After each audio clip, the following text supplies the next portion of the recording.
Yeah, yeah. Yeah.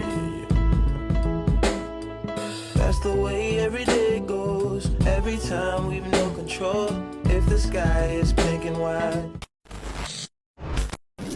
Di sebuah daerah, tepatnya di ujung Pulau Jawa, di Provinsi Banten, pada tahun 1526, lahirlah kerajaan yaitu Kerajaan Banten. Kerajaan Banten pertama dipimpin oleh Sultan Maulana Hasanuddin. Namun, Sultan Hasanuddin wafat pada tahun 1570. Lalu, kemudian puncak kejayaan Banten dipimpin oleh pemimpin keenam yaitu Sultan Ageng Tirtayasa.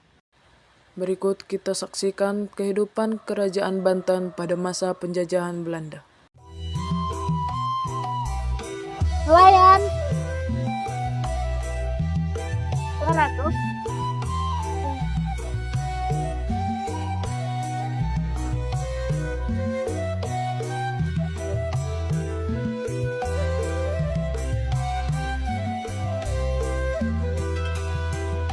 Sultan Ageng, ya Ratu.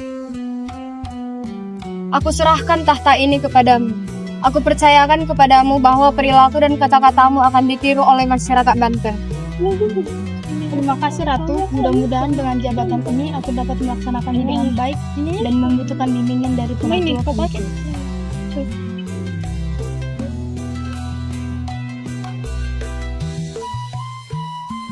Ayahku, selamat atas jabatanmu. Sekarang engkau bukan hanya lagi seorang pemimpin rumah tangga, tetapi juga sudah menjadi seorang Raja Banten.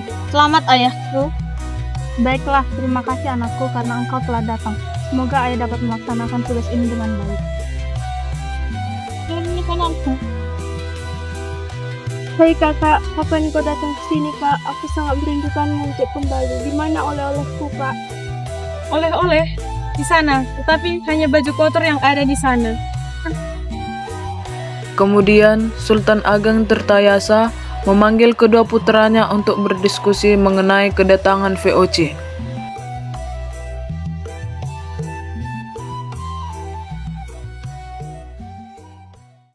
Namun, ketika mereka sedang berdiskusi, mata-mata VOC mendengar percakapan mereka.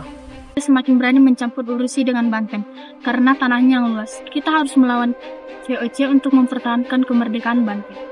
Ayahanda, menurut hamba lebih baik kita bekerja sama dengan VOC karena kalau kita bekerja sama dengan VOC, kerajaan kita menjadi lebih aman. Kakahanda, itu bukan kerjasama, itu adalah penjajahan. Mereka ingin menguasai Banten. Benar Purbaya, ayah sangat bangga padamu. Terima kasih ayah. Setelah berbulan-bulan lamanya, Sultan Ageng memimpin rakyatnya dengan begitu semangat.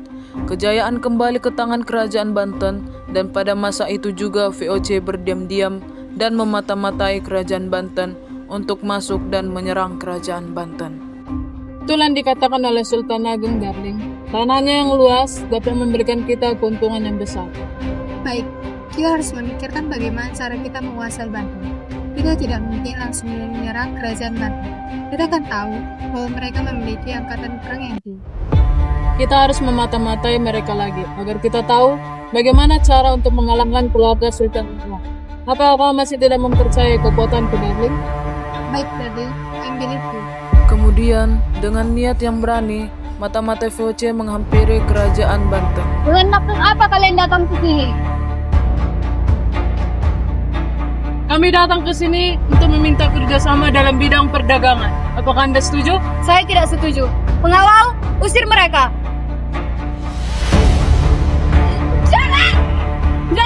Jangan usir kami! Karena mendengar kabar mengenai pengusiran VOC, Sultan Ageng menghampiri Ratu untuk mendengar penjelasan mengenai alasan pengusiran mereka. Ratu, dengar-dengar engkau telah mengusir VOC. Bukankah tindakanmu itu berlebihan? Bagaimana kalau akan memenuhi kehidupan tersebut? Tidak Baginda, bagaimanapun juga mereka akan memonopoli perdagangan di kerajaan Banten. Percayalah pada aku, kita hanya berjaga-jaga saja. Baiklah Ratu, terima kasih telah mendukungku. Bagaimanapun juga sudah tugasku untuk mendampingimu Baginda.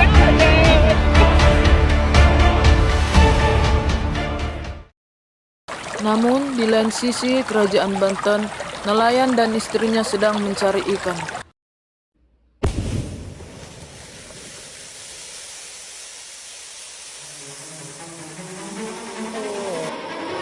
VOC, VOC, VOC. Ayo pergi istriku. Kapal-kapal nelayan yang lain sudah dihancurkan.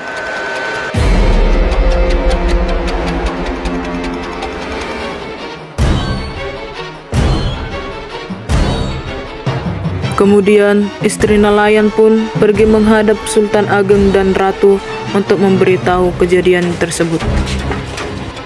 Ada apa wahai rakyatku?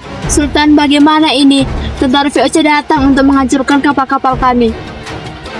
Apa? VOC? Iya, Ratu. Berani-beraninya VOC menyerang kerajaan kita. Ratu, bukannya kemarin kamu telah menemui mereka hari itu? Kirimkan satu prajurit balas dan serang kapal dagang mereka. Baik, Baginda.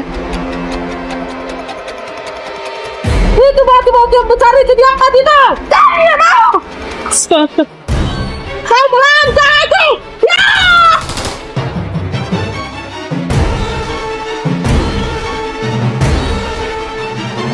Keesokan harinya, Mata-Mata Satu bersama dengan istrinya pergi menjumpai Sultan Haji yang merupakan anak sulung dari Sultan Ageng.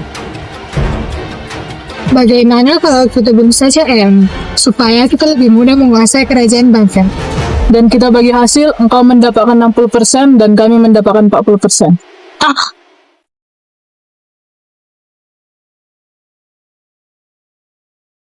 Sultan Haji pun merenung. Oh, benar juga kata mereka ya. Aku dapat keuntungan dan mereka juga mendapatkan keuntungan.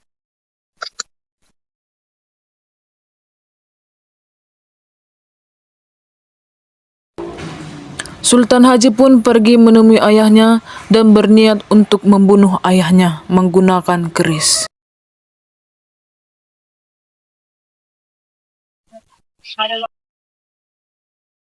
Setelah membunuh ayahnya, Sultan Haji pun meninggalkan ayahnya dengan keadaan tragis dan menangis.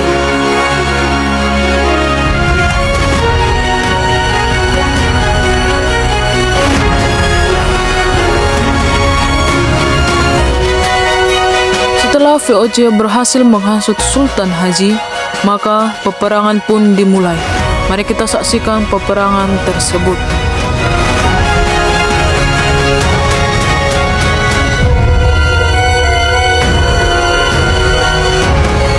Ratu, ada apa memanggil saya? Kerahkan seluruh tentara VOC untuk menyerang kerajaan Banten. Baik, Tuan.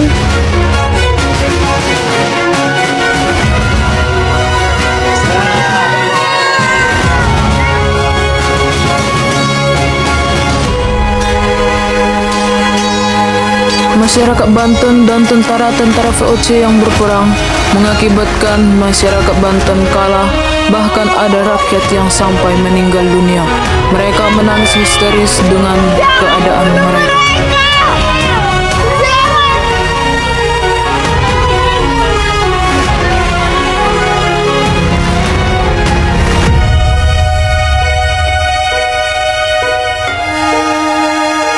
Akhirnya, Banten pun jatuh ke tangan VOC, dan sejak saat itu kerajaan Banten dan rakyat-rakyat Banten mengalami penderitaan penyiksaan, kelaparan, dan tindasan. Semua dilakukan VOC dengan sangat kejam dan keji.